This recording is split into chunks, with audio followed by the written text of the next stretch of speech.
그때 바리새파 사람들이 나가서 어떻게 하면 말로 트집을 잡아서 예수를 올무에 걸리게 할까 의논하였다.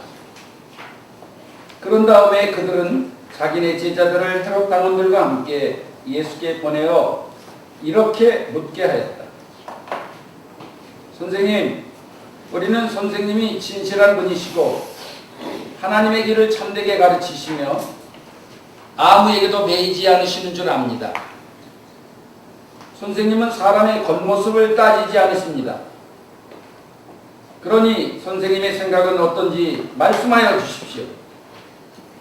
황제에게 세금을 바치는 것이 옳습니까? 옳지 않습니까? 예수께서 그들의 간악한 생각을 아시고 말씀하셨다. 위선자들아, 어찌하여 나를 시험하느냐? 세금으로 내는 돈을 나에게 보여달라. 그들은 데나리온 한 잎을 예수께 가져다 드렸다. 예수께서 그들에게 물으셨다. 이 초상은 누구의 것이며 적힌 글자는 누구를 가리키느냐? 그들이 대답하였다. 황제의 것입니다. 그때 예수께서 그들에게 말씀하셨다. 그렇다면 황제의 것은 황제에게 돌려주고 하나님의 것은 하나님께 돌려드려라. 그들은 이 말씀을 듣고 탐복하였다.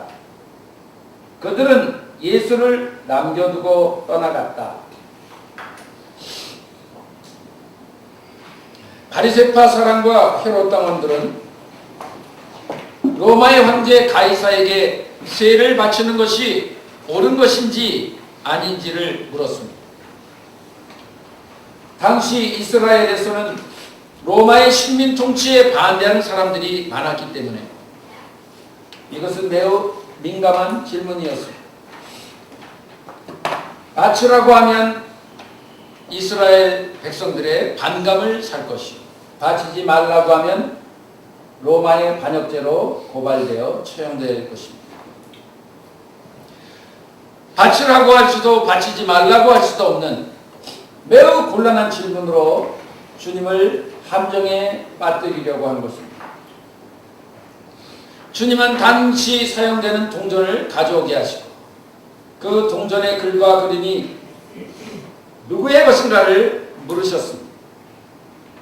당시 통용되던 동전은 티베리우스 황제의 얼굴이 새겨져 있었고 티베리우스는 신의 아들이라는 글귀가 들어가 있었습니다. 그들이 가이사의 것이라고 하자 주님은 가이사의 것은 가이사에게 하나님의 것은 하나님께 바치라고 대답하셨습니다. 오늘 우리에게도 바쳐야 할 하나님의 것이 있습니다. 가이사에게 세금을 바치는 것이 끝이 아니고 아직 하나님께 드려야 할 의무가 남아있다는 것입니다. 당시 통용되던 동전의 형상이 가이사의 것이듯 우리의 영혼에 새겨진 형상은 하나님의 것입니다. 그러므로 하나님께 드려야 할 것은 무엇보다 먼저 하나님의 형상이 새겨진 우리들 자신입니다. 즉 우리의 마음과 꿈과 희망을 하나님께 드리는 것입니다. 그것은 곧 우리의 삶 전체를 드리라는 요구입니다. 삶 전체를 드리는 것은 우리의 시간과 삶의 공간, 우리의 몸과 생각이 모두 하나님을 향한 것이어야 함을 의미합니다. 이거 좀 켜주시죠. 네.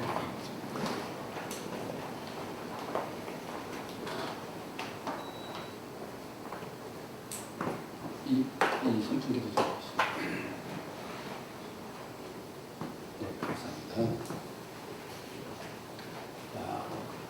비행기가 하늘을 날아갈 때 관제센터와 정보를 주고받으면서 끊임없이 비행기의 경로를 수정한다고 합니다.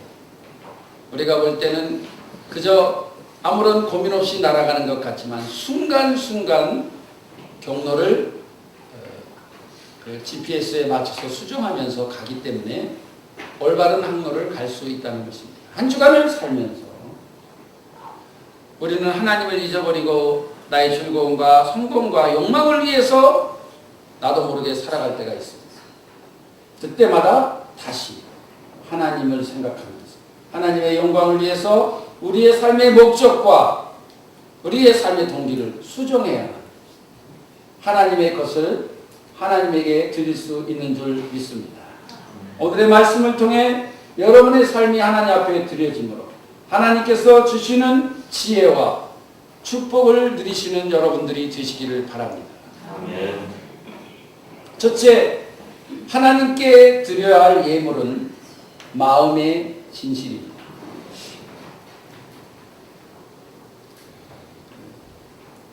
중국은 짝퉁이 많기로 유명한 나라인데 만두도 짝퉁이 있다고 합니다. 골판지를 잘게 부순 후 돼지고기와 섞고 이것을 삶아가지고 만두속을 만들면 아무리 먹어도 이게 가짜인지 진짜인지를 구별할 수가 없다는 것입니다. 만만을 가지고서. 나중에 조사 결과를 보고 내가 골판지가 들어간 만두를 맛있게 먹었구나 이렇게 생각하면 기분이 나쁠 수밖에 없을 것입니다. 한 주간을 살면서 하나님이 받으시는 진정한 예배는 우리의 마음의 진실인 줄 믿습니다. 이 마음에 거짓이 섞여 이 마음에 악한 생각이 들어가면 하나님께서 드실 수 없는 악한 제사가 될 수밖에 없는 것입니다. 진실한 사람은 마음에 아무런 악한 의도가 없고 순수한 사람입니다. 처음에는 그 사람을 의심했던 사람들도 겪어보면 이 사람이 진실한 사람이다 라는 것을 알고 그 사람을 신뢰하게 됩니다. 하나님은 진실하시며 변함이 없으십니다. 진실은 하나님의 성품입니다. 바리새파 사람들과 헤롯 당원들은 겉으로는 예수님을 존경하는 듯이 말하고 있으나 속으로는 주님을 해할 악한 마음을 품고 있었습니다. 그들은 이미 영혼의 진실을 잃은 사람들이었습니다. 하나님은 인간의 마음을 지으셨기에 그 마음의 변화와 인간의 행동을 정확히 판단하실 수 있습니다.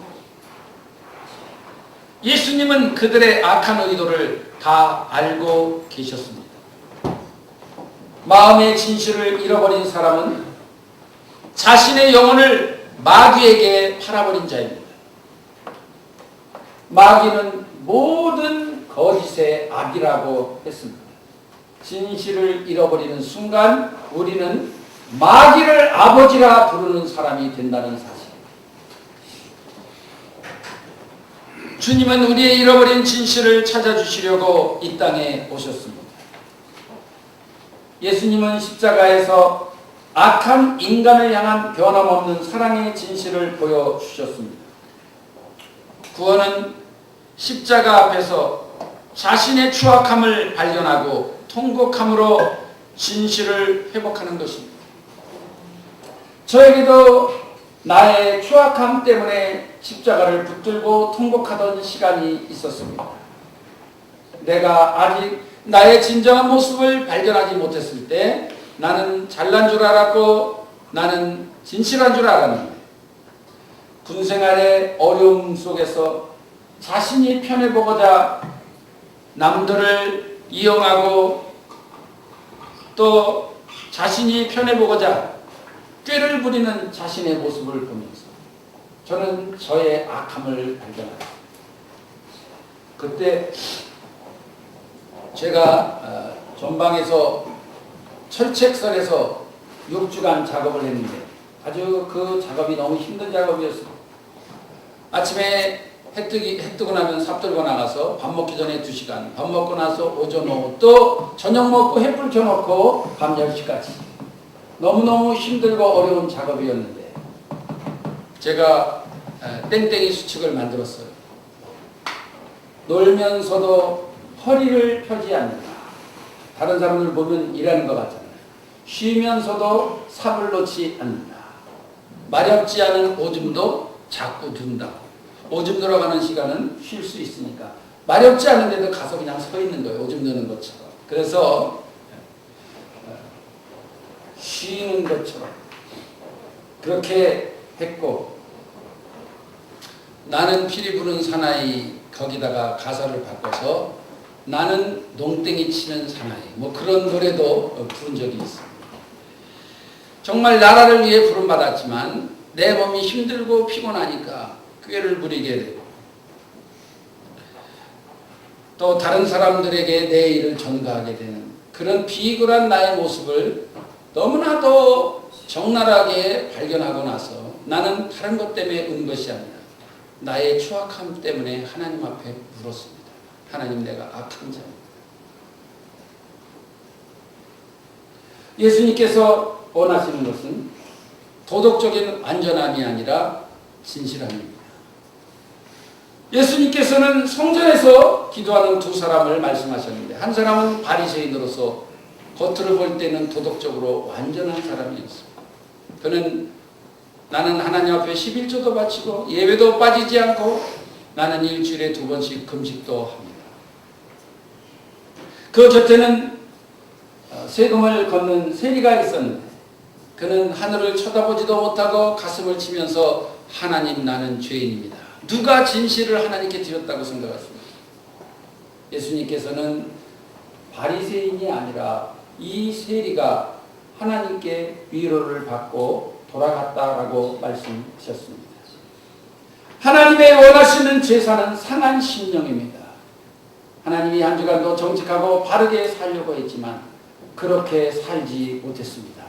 하나님 용서해 주십시오. 이 마음을 하나님이 받으시는 줄 믿습니다. 이것이 우리가 하나님께 드려야 될 첫 번째 예물인 것입니다. 진실한 자는 마음을 살피시는 하나님 앞에서 살며 하나님께 기쁨을 드리기 위해 애를 씁니다. 하나님의 원하시는 것은 도덕적 완전함보다 마음의 진실입니다. 진실한 자에게 주님의 지혜를 주십니다. 야고보는 이 세상에 두 종류의 지혜가 있다고 말합니다. 마음속에 남을 해치려는 악한 생각을 품고 있으면서도 가질 수 있는 지혜, 이것은 마귀로부터 오는 것입니다. 그러나 남을 해치려는 마음을 먹으면 절대로 가질 수 없는 지혜, 진실한 마음을 가지고 이웃을 사랑하는 사람만이 받을 수 있는 하늘의 지혜가 있다고 말합니다. 이 하늘의 지혜가 있다면 우리는 어떠한 상황 속에서도 그 상황을 헤쳐나갈 수 있는 승리의 삶을 살아갈 수 있는 줄 믿습니다. 여러분, 오늘 말씀에서 보시지 않습니까? 예수님을 그렇게 빠져나갈 수 없을 만큼 교묘하게 얽어 맸는데도 주님은 너무도 간단하게 동전 하나를 가져와 보라, 이렇게 동전을 사람들에게 보여주세요. 여기에 있는 이 얼굴이 누구의 얼굴이고 여기에 쓰여있는 글이 누구의 글이냐? 로마의 황제 가이사의 것입니다. 동전을 주님이 내려놓으시면서 그런즉 가이사의 것은 가이사에게, 하나님의 것은 하나님께 바치라. 정말 탐복할 수밖에 없었다고 했습니다. 놀랄 수밖에 없었다고 했습니다. 이 지혜가 어디로부터 왔습니까? 하늘로부터 온 것입니다. 주님의 영혼이 진실했기 때문에 하나님께서 그 순간 하늘의 지혜를 주신 것입니다. 우리가 인생에서 실패하고 좌절하는 이유, 하나님께서 주시는 진실한 영혼에게만 부어주시는 하늘의 지혜를 얻지 못했기 때문입니다. 오늘 하나님의 말씀을 통해서 하나님께서 주시는 진정한 지혜를 얻으시는 여러분이 되기를 바랍니다. 여러분의 사업과 가정과 직장에 헤쳐나갈 수 없는 어려운 문제들이 산적해 있는데 예배를 드리는 가운데 이렇게 하면 되겠구나, 하나님의 지혜를 얻는 이 시간이 되기를 바랍니다. 예수님은 하나님의 지혜로 그들의 악한 계획을 파하셨습니다. 진실은 우리가 하나님께 드릴 수 있는 최고의 예물입니다. 둘째, 하나님께 드리는 예물은 사랑의 용기입니다. 예수님은 끊임없이 악한 무리들의 위협과 공격을 받았으나 결코 물러서지 않으셨습니다. 하나님을 떠난 인간은 두려움에 굴복하여 종노릇하는 비굴한 존재가 되었습니다.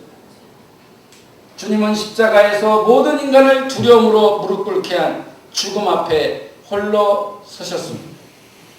용기란 두려움을 알면서도 사랑의 힘으로 맞서는 것입니다. 주님은 하나님의 사랑하는 사람들을 지키기 위해 죽음의 두려움과 싸우셨습니다. 멸망할 자신과 함께 인간을 지옥으로 끌고 가려는 사탄은 사랑을 위해 목숨을 걸 수 있는 용기를 이해하지 못합니다. 마귀는 어떤 존재입니까?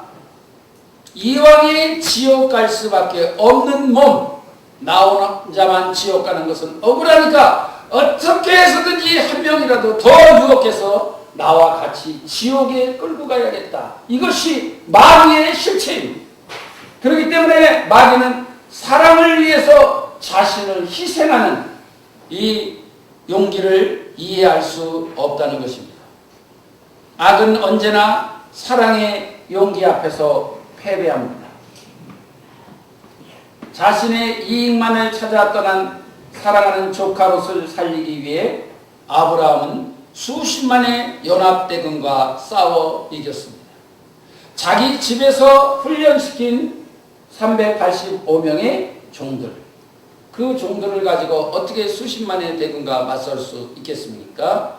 물론 동맹을 맺은 이웃 사람들을 데리고 가긴 했지만 그 수는 1000명도 고작 되지 않았을 것입니다.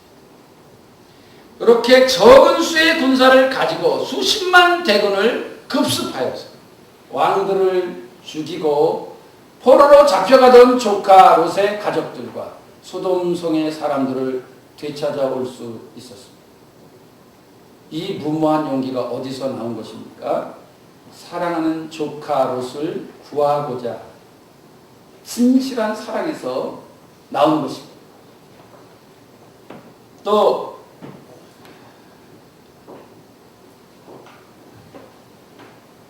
끊임없이 자신을 대적하는 이스라엘 백성들을 위하여 모세는 자신의 영원한 운명을 걸었습니다. 시간만 있으면 모세를 대적하고 시간만 있으면 모세를 돌로 치려고 했던 백성들이지만 하나님의 진노를 사서 그들이 멸망하게 되었을 때 모세는 자신의 이름을 천국에 들어갈 수 있는 그 생명책에서 지워버리는 한이 있더라도 이들을 멸하시지 말아달라고 했습니다. 목숨을 걸고 두 손을 벌리고 백성들 앞을 가로막는 이 모세 때문에 하나님은 이스라엘 백성들을 멸망시킬 수가 없었습니다.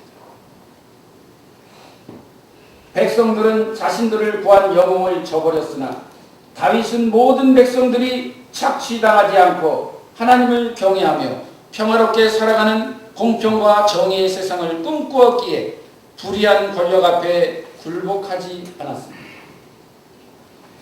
이스라엘을 침략하던 지배하던 블레셋을 물리치고 백성들을 구했지만 백성들은 사울왕이 다윗을 숨겨주는 자는 사형에 처하겠다고 하는 공고문을 내자 여기저기서 다윗이 여기 숨었습니다. 잡아가십시오. 다윗이 여기 숨었습니다. 잡아가십시오. 그런 신고가 들어오기 시작했습니다. 자기를 구한 영웅을 저버렸지만 다윗은 그들을 저버리지 않았습니다. 그리고 그들이 평화롭게 안전하게 살아갈 수 있는 나라를 세우고자 했습니다. 십자가는 하나님의 용기가 사탄의 두려움과 위협을 이긴 자리입니다. 다윗처럼, 모세처럼, 아브라함처럼 여러분이 목숨을 걸어야 할 사랑하는 사람들이 있습니까? 여러분들이 목숨을 걸고 지켜야 할 영혼들이 있습니까? 그렇다면 여러분들은 절대로 인생에서 패배자가 되지 않을 것입니다. 하나님이 여러분과 함께 하실 것입니다. 하나님의 지혜가 여러분의 길을 열어줄 것입니다.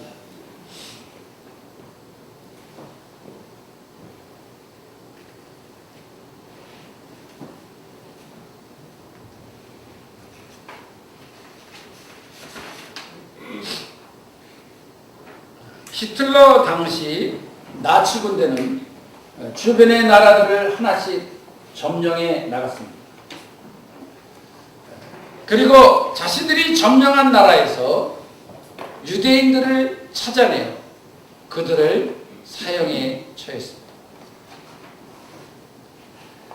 나치 군대는 유대인들은 누구든지 노란 별을 달아야 한다. 그리고 유태인이면서도 노란 별을 달지 않는 자는 처형하겠다라고 위협을 했습니다. 한 번은 나치 군대가 한 나라를 점령했는데 온 유럽에서 유태인들을 지킨 나라는 이 나라 하나밖에 없었습니다. 그 나라는 덴마크인데 당시 덴마크는 크리스티안 10세가 왕으로 재위에 있었습니다. 그는 하나님을 경외하던 사람이었는데 나치가 덴마크를 점령한 후에 나치의 깃발을 왕국에다 걸었습니다. 죽음과 공포의 대상인 그 깃발이 왕궁에 휘날리는 것을 보고 백성들은 불안에 떨기 시작했습니다. 크리스티안 10세는 나치 군대 사령관에게 이렇게 말했습니다. 내일 저 깃발을 내릴 터이니 나를 처형하시오. 너무도 당당한 그 왕의 선언 앞에 나치 군대는 감히 왕을 처형할 수 없었습니다. 그리고 나치가 유태인들을 색출하기 위해 노란 별을 붙이도록 하자 그 다음날 크리스티안 10세가 제일 먼저 자기 가슴에 노란 별을 달고 시내에 나타났습니다. 그리고 이것을 본 덴마크 백성들은 그것이 무엇을 뜻하는 것인 줄 알았습니다. 그래서 그 다음날은 모든 덴마크 국민들이 가슴에 노란 별을 달고 나타났습니다.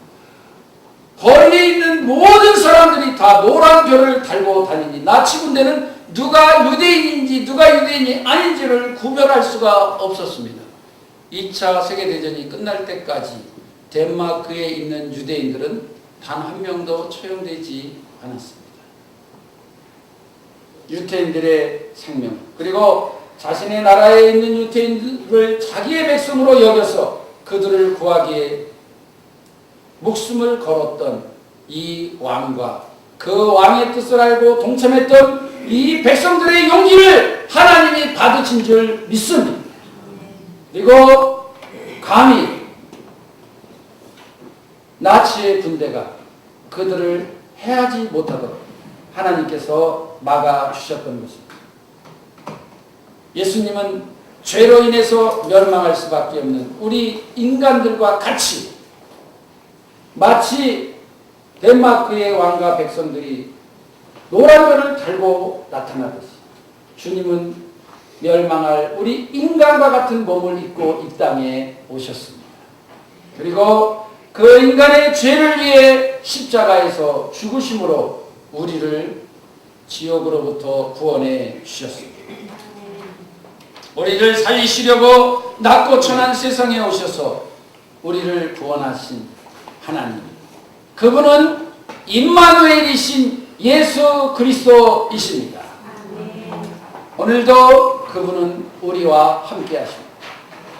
이 한 주간도 주님과 함께 살아갈 때 사랑의 역사와 기적의 역사를 맛보는 승리의 삶이 될 줄 믿습니다. 셋째, 하나님께 드려야 할 예물은 의로운 소망입니다. 우리가 이 땅에 사는 동안 만나는 사람들은 인간의 손과 사랑의 가능성보다는 비굴함과 악함을 보여주는 자들이 대부분입니다. 직장에서, 사회에서, 이웃에서 만나는 이웃들은 우리에게 선과 사랑의 가능성보다 비굴함과 약함을 보여줄 때가 너무나도 많이 있습니다. 성도는 그러한 절망의 어둠 속에서도 소망을 창조해야 할 사명이 있습니다. 우리는 삶의 상처와 실패 속에서도 소망을 잃어서는 안 됩니다. 수단과 방법을 가리지 않는 대적들에 의해 둘러싸인 가운데서도 담대함을 잃지 않고 대처하시는 주님의 여유, 이것은 소망에서 온 것입니다. 십자가는 죽음의 고통 속에서도 하나님의 선하심을 신뢰하여 소망을 붙들 수 있는가를 시험하는 자리입니다. 나라가 어려워지면 이민을 가는 사람들이 많아진다고 합니다. 저도 사랑하는 사람들을 지키기 위한 것이 아니라면 떠났을지도 모르겠습니다. 이 나라가 너무나 소망이 없다. 이 나라의 정치가들이 너무나도 자신의 이익만을 챙긴다. 이런 생각이 들어서 나라를 떠나고 싶을 때도 있었습니다. 그러나 그것은 소망을 잃은 것입니다.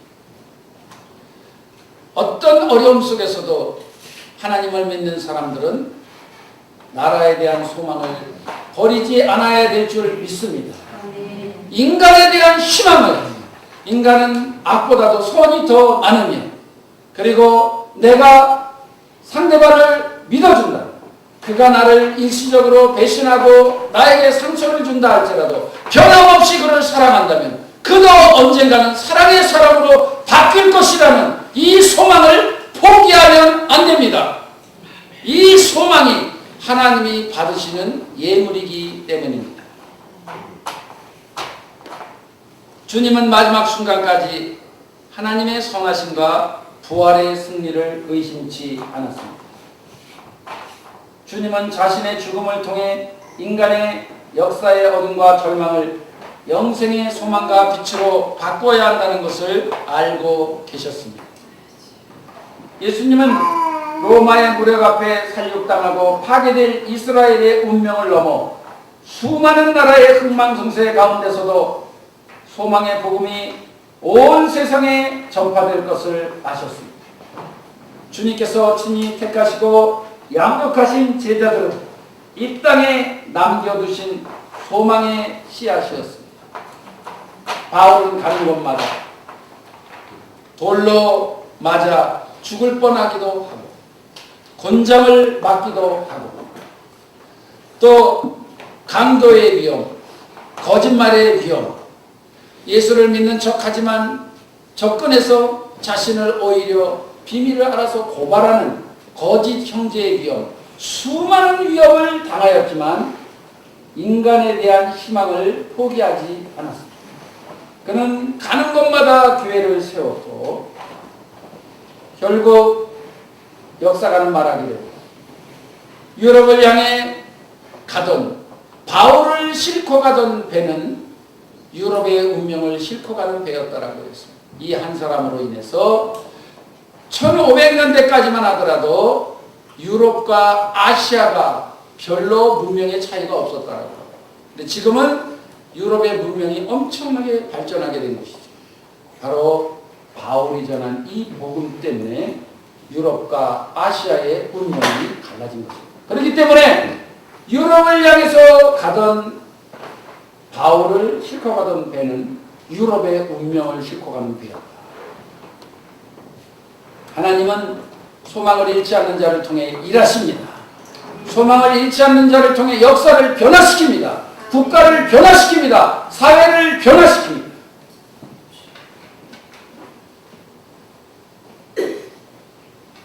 바로 우리가 이 땅에 남겨두신 소망의 씨앗입니다.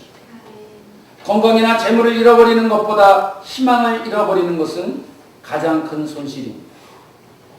건강이나 재물은 부분적인 손실이고 복구할 수 있지만 하나님께 대한 신뢰를 잃어버린다면 모든 것을 잃어버리는 것이 되는 것입니다. 어떠한 상황에서도 사랑의 승리를 믿는 소망은 하나님께로부터 옵니다. 제가 좋아하는 시가 있습니다. 시의 제목은 하나의 깨어진 꿈은 모든 꿈의 마지막이 아니다. 에드가 게스트의 시입니다. 하나의 깨어진 꿈은 모든 꿈의 마지막이 아니다. 하나의 부서진 희망은 모든 희망의 마지막이 아니다. 폭풍우와 비바람 너머로 별들이 빛나고 있습니다. 그대의 성곽들이 무너져 내릴지라도 그래도 다시 성곽 짓기를 계획하라. 수많은 꿈들이 재난에 무너져 내리고 고통과 상한 마음이 세월의 물결에서 그대를 넘어뜨릴지라도 그래도 믿음에 매어 달려라. 그리고 그대의 흐르는 눈물에서 새로운 교훈을 배우기를 힘써라.